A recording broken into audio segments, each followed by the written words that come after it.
Salut les gourmands, j'espère que vous allez bien. Aujourd'hui, je vous présente la recette du flan pâtissier. C'est la recette du CAP et cette recette, elle est géniale. Vraiment, le gâteau, il est génial. On me le réclame très souvent. C'est vraiment le gâteau préféré de mon entourage et j'ai voulu vous partager tout ceci. Dans un premier temps, on va commencer par la pâte. Tu vas avoir besoin de 150 g de beurre, 200 g de farine, 40 g de lait, 16 g de jaune, 4 g de sucre et 2 g de sel. Tu vas prendre ton robot et tu vas mettre tous les ingrédients un à un que tu vas mélanger à la feuille.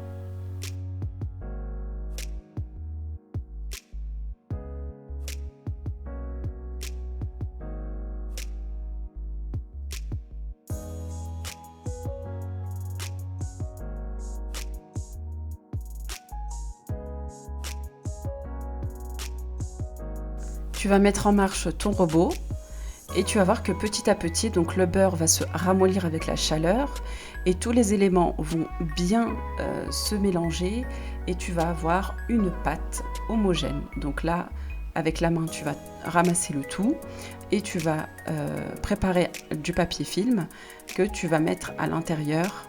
Donc tu vas mettre la pâte à l'intérieur du papier film, donc recouvrir le tout et mettre au frigo parce que là la pâte elle est un petit peu molle. On va pas pouvoir l'étaler, il faut la mettre au frais pour avoir une texture un peu plus dure. Une fois que la pâte est restée à peu près une demi-heure à 1 heure au frais, tu la sors et tu la mets entre deux papiers cuisson. Tu vas l'étaler avec le rouleau à pâtisserie et ensuite moi, ce que j'ai fait, c'est que j'ai, dans un premier temps, étalé la pâte. Je prends mon cercle donc, de mon moule à charnière. Et ensuite, je vais commencer par le bas.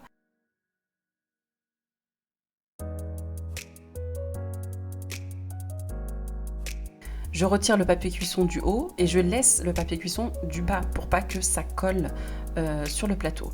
Ensuite, je retire l'excédent et je vais mettre le cercle du moule à charnière par-dessus. Une fois que j'ai enlevé l'excédent, là je vais prendre la pâte qui est restée donc tout autour, que j'ai retirée, et je vais l'étaler et je vais essayer tout autour du moule. Je vais mettre la pâte sur le bord. Donc je vais aussi un peu rafistoler parce que c'est vrai que c'est un grand moule et donc il faut que la pâte elle suffise, il ne faut pas avoir de trous. Donc là je vais essayer au maximum de ne pas laisser de trous tout autour.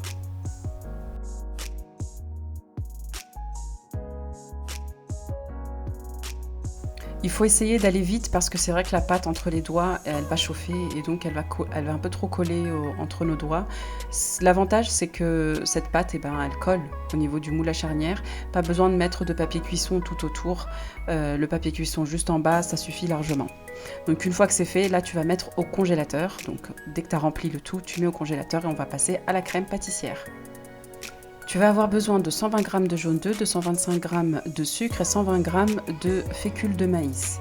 Donc, dans un premier temps, on va commencer par le lait. Tu vas avoir besoin de 1100 g de lait entier, donc 1,1 kg, de lait entier que tu vas mettre dans une casserole à chauffer avec 400 g de crème liquide.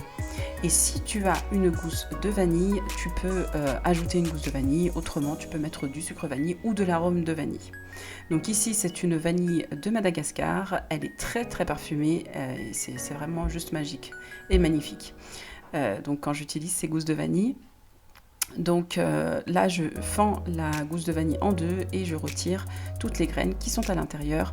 Je vais mettre le tout dans le lait et la gousse aussi de vanille, je vais la laisser infuser dans le lait pour que vraiment ça parfume bien le lait et la crème. Donc là je racle bien avec le dos du couteau, donc on va éviter de couper la gousse de vanille. Donc une fois que c'est fait, tu mets sur le feu, pendant que ça chauffe, tu vas prendre un saladier et les ingrédients dont je t'ai parlé tout à l'heure, c'est-à-dire les jaunes d'œufs, tu vas les mettre dans le saladier, tu vas ajouter le sucre, 225 g de sucre, et ensuite la fécule de maïs. Donc là on va d'abord bien mélanger les jaunes d'œufs avec le sucre, Il faut que ce soit bien homogène, donc on met vraiment toute notre force pour avoir quelque chose une belle texture, et ensuite on ajoute la fécule de maïs, donc ce qui est, enfin j'ai utilisé de la maïzena, mais si vous n'avez pas de maïzena, fécule de maïs d'une autre marque, c'est très bien, ça marche bien. Ensuite, une fois que le lait est bien chaud, là, je vais ajouter petit à petit, vraiment pour pas que les œufs cuisent. Donc on mélange en même temps, on ajoute le lait, et une fois qu'on a bien mélangé, là, on va reverser dans la casserole et on va en faire une crème pâtissière. Alors tu vas touiller, le remettre sur le feu et touiller jusqu'à ce que ça épaississe. Une fois que c'est épais, là, la crème, elle est parfaite à être utilisée. Donc là j'ai touillé sur le feu et j'ai eu une très belle crème. Ne laissez surtout pas cuire tout seul, il faut vraiment touiller en même temps. Pour les personnes qui ne connaissent pas et qui ne savent pas. Donc je sors du congélateur ma pâte et je vois qu'elle est bien congelée, et là je peux ajouter ma crème pâtissière. Alors il ne faut pas qu'elle soit trop chaude, mais pas non plus froide, mais on va dire tiède. Là, ici, on voit la fumée, elle est bien chaude. Je l'ai ajoutée dans la pâte parce que ma pâte, elle était bien congelée. Mon congélateur est assez fort. J'ai enfourné le flan pendant 1h30 à 160 degrés. Pour ma part, mon four est assez fort, donc j'ai laissé 1h10. J'ai arrêté dès que j'ai vu que c'est coloré par-dessus. Tu vas voir que c'est assez liquide, mais dès que tu vas le mettre au frigo pendant une nuit ou une après-midi, tout dépend de ton frigo, tu verras que ça va bien se tenir. Il ne te reste plus qu'à mettre soit de la confiture d'abricot par-dessus, ou alors un sirop pour une belle brillance. Avant de retirer le moule à charnière, assure-toi que ce n'est pas collé au niveau des bords. Donc je te conseille de prendre un couteau et sur les côtés d'essayer de voir si ça ne colle pas, sinon ça risque de casser. Donc moi ça a un petit peu collé sur les côtés, avec le couteau, j'avais juste à le passer tout autour et c'était bon. J'espère que la recette t'a plu, n'hésite pas à me laisser un commentaire en me disant si tu aimes ce type de vidéo, et puis si tu n'es pas abonné, eh bien abonne-toi. Je te dis à bientôt, mets un petit pouce et rejoins-moi sur Instagram.